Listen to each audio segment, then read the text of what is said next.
இது news first prime time sunrise. வணக்கம். நீங்கள் இணைந்து கொள்வது நியூஸ் ஃபர்ஸ்டின் காலை நேர பிரதான செய்தியுடன். விரிவான செய்திகளுக்கு செல்ல முன்னர் முதலில் இன்றைய தலைப்புச் செய்திகள். மத்தள விமான நிலையத்தில் களஞ்சியப்படுத்தப்பட்டுள்ள நெல்லை அகற்றுவதற்கு நடவடிக்கை. நாட்டில் டெங்கு நோய் பரவும் அபாயம்.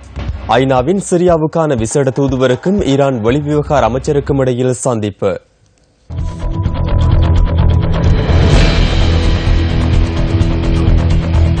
இனி விரிவான செய்திகள். முதலில் உள்நாட்டுச் செய்தி. மத்தள விமான நிலையத்தில் களஞ்சியப்படுத்தப்பட்டுள்ள நெல்லை அகற்றுவதற்கு தீர்மானிக்கப்பட்டுள்ளது. எதிர்வரும் வியாழக்கிழமை முதல் நெல்லினை அகற்றும் நடவடிக்கை முன்னெடுக்கப்பட உள்ளதாக கிராமிய பொருளாதார அலுவல்கள் அமைச்சர் பி ஹாரிசன் தெரிவித்தார்.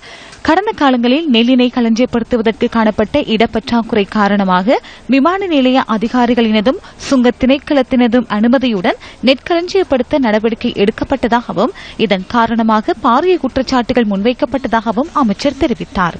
எவ்வாறாயினும் விமான நிலைய அதிகாரிகளுக்கு கொடுக்கப்பட்ட உறுதிமொழிக்கிணங்க அதற்காக செலுத்த வேண்டிய நிதியினை செலுத்த உள்ளதாக கிராமிய பொருளாதார அலுவல்கள் அமைச்சர் பி ஹாரிசன் சுட்டிக்காட்டினார்.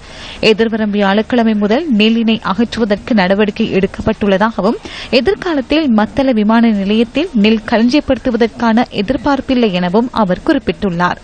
மத்தள விமான நிலையத்தில் அகற்றப்படும் நெல்லினை தனியார் களஞ்சிய சாலைகளில் களஞ்சியப்படுத்துவதற்கு நடவடிக்கை எடுக்கப்பட்டுள்ளதாகவும் கிராமிய பொருளாதார அலுவல்கள் அமைச்சர் தெரிவித்தார்.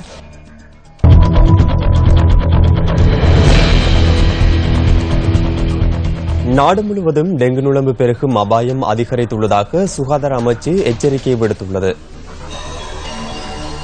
இந்த வருடத்தின் இதுவரையான காலப்பகுதியில் நாடு முழுவதும் 837 டெங்கு நோயாளர்கள் பதிவாகியுள்ளதாக தேசிய டெங்கு ஒழிப்பு பிரிவின் விசேட வைத்திய நிபுணர் பிரஷீலா சமரவீர குறிப்பிட்டுள்ளார். இதில் அநேகமான நோயாளர்கள் கொழும்பு, யாழ்ப்பாணம், கண்டி மற்றும் கேகாலை மாவட்டங்களிலேயே பதிவாகியுள்ளனர்.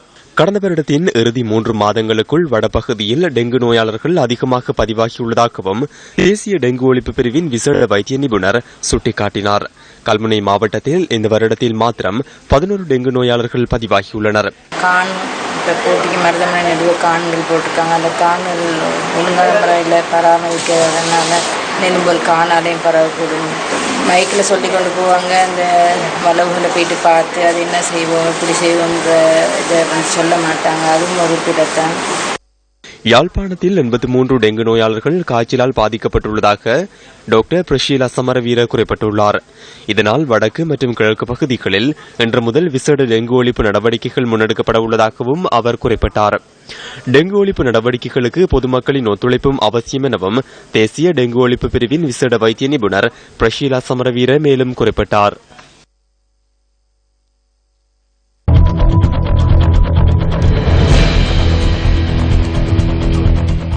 போலீஸ் சேவைக்கு புதிதாக ஆட்களை இணைத்தல், இடமாற்றம் மற்றும் பதவி உயர்வு ஆகியவற்றுக்கான புதிய கொள்கை தேசிய போலீஸ் ஆணைக்குழுவின் அனுமதிக்காக சமர்ப்பிக்கப்பட்டுள்ளது. இந்த புதிய கொள்கைக்கு தேசிய போலீஸ் ஆணைக்குழுவின் அனுமதி கிடைத்தவுடன் அதனை அமுல்படுத்த உள்ளதாக போலீஸ் ஊடக பேச்சாளர் உதவி போலீஸ் அத்தியட்சகர் ரோன் குணசேகர குறிப்பிட்டார். போலீஸ் கான்ஸ்டபிள் சாரதி ஆகிய பதவிகளுக்காக புதிதாக ஆட்களை இணைத்துக் கொள்ளுதல் மற்றும் பதவி உயர்வு வழங்குதல் தொடர்பில் புதிய கொள்கை தயாரிக்கப்பட்டு வருவதாக போலீஸ் ஊடக பேச்சாளர் குறிப்பிட்டார். புதிய கொள்கை தயாரிக்கப்பட்டவுடன் அது அனுமதிக்காக தேசிய போலீஸ் ஆணைக்குழுவுக்கு சமர்ப்பிக்கப்பட உள்ளது.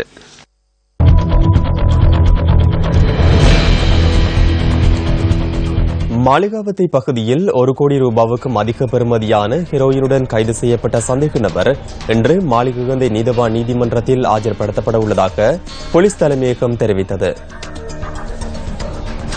கிராண்ட் பாஸை சேர்ந்த 38 வயதுடைய நபர் ஒருவரே நேற்று கைது செய்யப்பட்டார். சந்தேக நபரிடமிருந்து 1 கிலோகிராம் 776.616 கிராம் நிறையுடைய ஹெரோயின் கைப்பற்றப்பட்டுள்ளதாக போலீசார் குறிப்பிட்டனர்.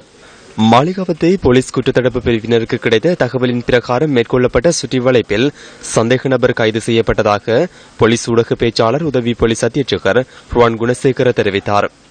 கைது செய்யப்பட்ட சந்தேக நபர் தொடர்பில் தொடர்ந்தும் விசாரணைகள் முன்னெடுக்கப்பட்டு வருவதாகவும் போலீஸ் ஊடக பேச்சாளர் குறிப்பிட்டார்.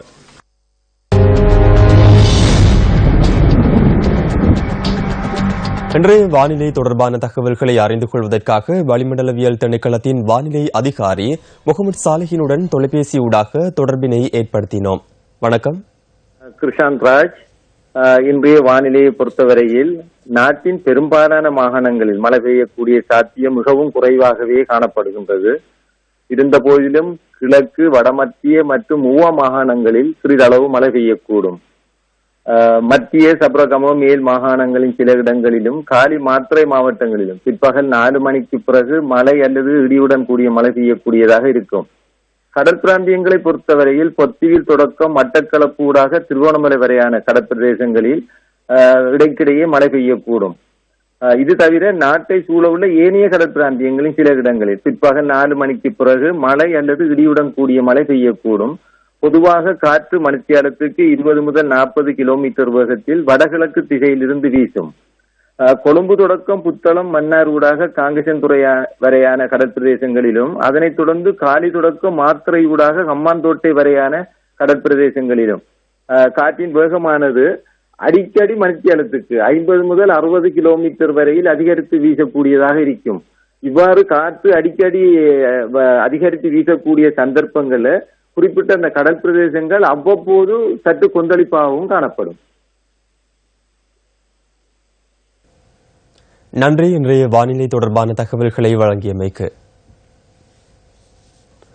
அம்பிலிப்பிரிய சம்பவத்தில் உயிரிழந்த இளைஞன் சார்பில் கோரிக்கைகள் விடுக்கப்படுமாயின் சட்ட உதவிகளை வழங்குவதற்கு தாம் தயாராக உள்ளதாக சட்டத்தரணிகள் சங்கத்தின் செயலாளர் அஜித் பதிரன தெரிவித்துள்ளார்.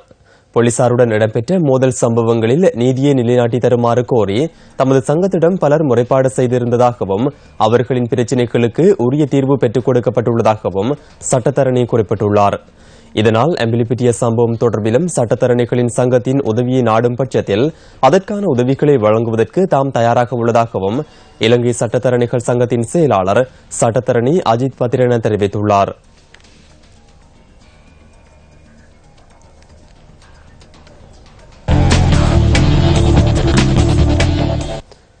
கழகங்களுக்கு இடையிலான கிரிக்கெட் தொடரில் தமிழ் யூனியன் அணி முன்னிலையில் உள்ளது. சிரசன் அணிக்கு எதிரான போட்டியில் தமிழ் யூனியன் அணி வெற்றி பெற்றது. கழகங்களுக்கு இடையிலான 3 நாள் கிரிக்கெட் தொடரில் 5ஆம் சுற்று போட்டிகள் நேற்று நிறைவு பெற்றமை குறிப்பிடத்தக்கது. இத்துடன் நியூஸ் ஃபர்ஸ்டின் காலை நேர பிரதான செய்தி நிறைவு பெறுகின்றது. மீண்டும் சந்திக்கலாம் நியூஸ் ஃபர்ஸ்டின் 10:25 மணித்தியால செய்தியில். தொடர்ந்தும் சக்தி டிவி வழங்கும் நிகழ்ச்சிகளுடன் இணைந்திருங்கள். வணக்கம். Hotline 0114-896-896 www.newsfirst.lk. Feedback at newsfirst.lk.